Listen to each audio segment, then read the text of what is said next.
What's up guys, today we will be checking out the Honor 400. This is a mid-range phone. In the US it'll cost you around like 500 bucks, so it's kind of like an upper mid-range phone.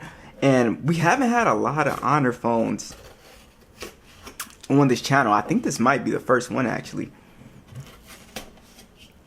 So let's go ahead and check it out. Honor 400. There's a pro version and a light version, so this one is, you know, in the middle. Of course you'll get better specs and all that if you go up or vice versa. Alright, so in the box, not much going on here. SIM ejection tool, and we got our Type-C to Type-C cable, and that is pretty much it. So really nothing going on here, unfortunately. Alright, so let's check out the hardware. This feels really nice.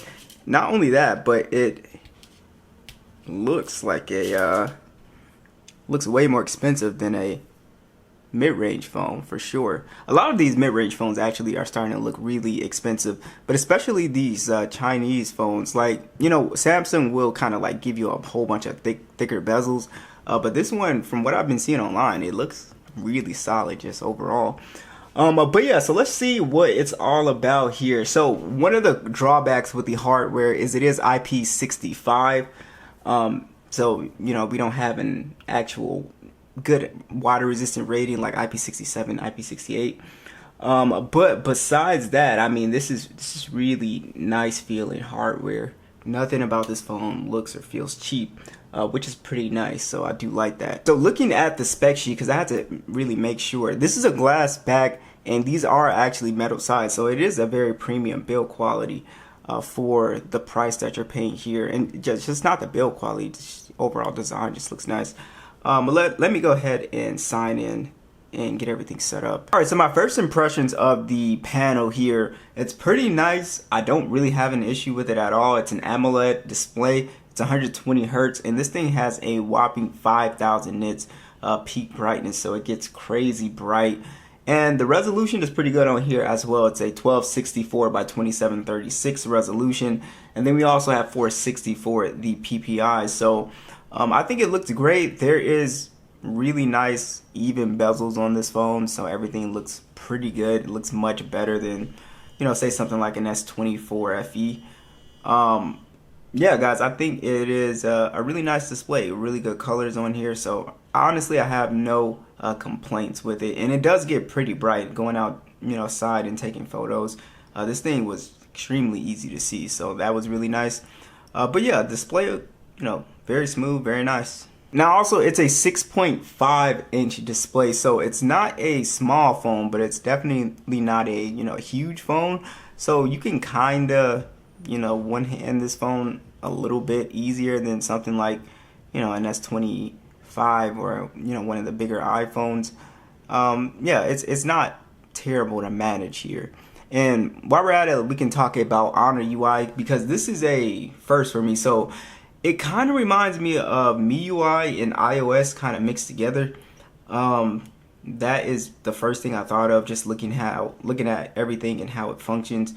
Yeah, it kind of reminds me of both of those, and it's not necessarily a bad thing, especially when you come down here to this drop down menu or your control center. Definitely looks a lot like MIUI in the iPhone a little bit.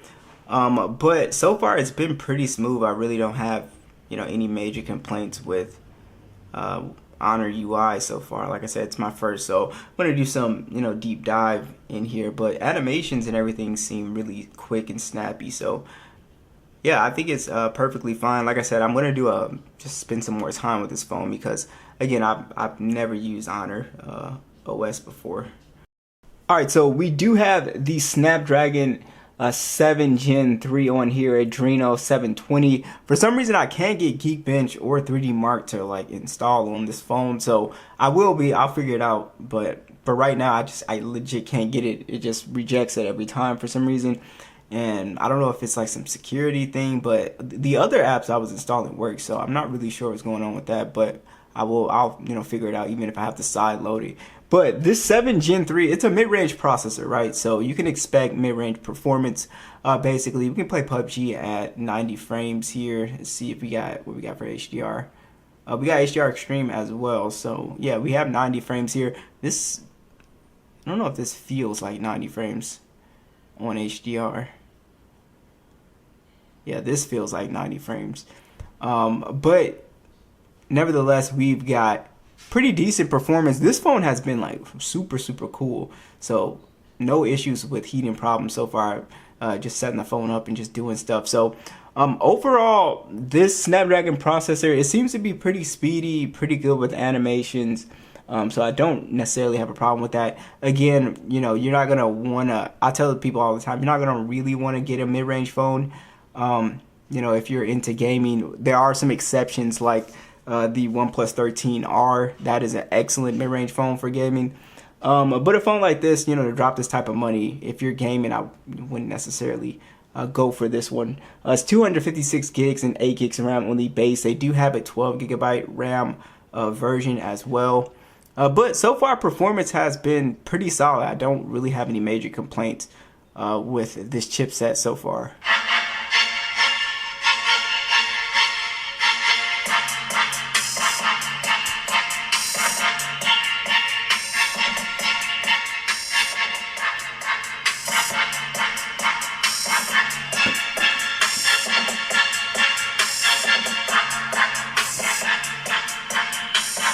Yeah, the speakers are not bad at all for a mid-range device. I think they sound pretty solid, so don't have an issue with that. It's a good amount of bass here, pretty decently balanced sound. Also, we have our fingerprint sensor on here. It is, of course, going to be optical. It's like way, like super low as well, like way down here. But it works perfectly fine. I don't really see an issue with it. The optical ones, they're not as fast, but they, if you hold them, you know, it gets the job done. All right, so I do want to talk about a feature that's super slept on that, you know, a lot of people don't pay attention to. But this phone does have an infrared port, so you are able to use this as a, you know, remote controller, which I think is really cool. So you can control your appliances around the house, and it's something that I really like. So I like that. You know, typically most of the phones that I try that have this feature is Xiaomi, so I'm glad that, you know, these Honor phones have this feature as well. So that's pretty cool. Now, my first impressions of the cameras, I think this phone takes basically mid-range, you know, photos for the most part. I wasn't like blown away by the image quality. You know, if you're looking for like the best photos for a mid-range phone, you're probably gonna go with like a Pixel. This does not take bad photos at all, but it does kind of, the video was my biggest thing. The video, you could really tell it was, you know, a mid-range phone. It just looked very digital. I think that's the best way I can describe it. And just lacking in dynamic range. It just didn't look that great.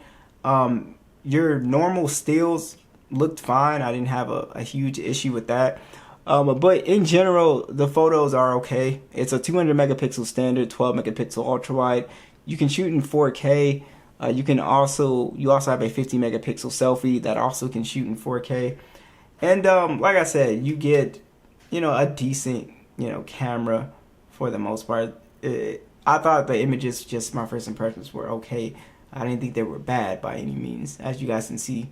But yeah. So far, you know, the photos are fine. You have 10 times zoom on here, or sorry, 30 times zoom. You can do 10 times with video. And it does have a pro mode on here. We also do have a bunch of other little features on here, like multi-video, your macro mode, and, you know, a few other little video modes. Now, the crazy thing about this phone, the battery specs, is that there's two versions. So there's a 5300 milliamp hour battery and a 6000 milliamp hour battery. It uses the new battery tech. And you also do have 66 watt wired charging and then 80 watt for the 6000 milliamps. So that's really cool. This thing has a big battery. It charges fast as well. And of course, there isn't going to be any wireless charging. But I'm excited to see how the battery life does with, you know, such a, you know, a big battery for this size phone. So yeah, so that pretty much wraps up this video. What do you guys think of the Honor 400? Would you guys buy an Honor phone? Be sure to let me know. I'll catch you guys in the next one.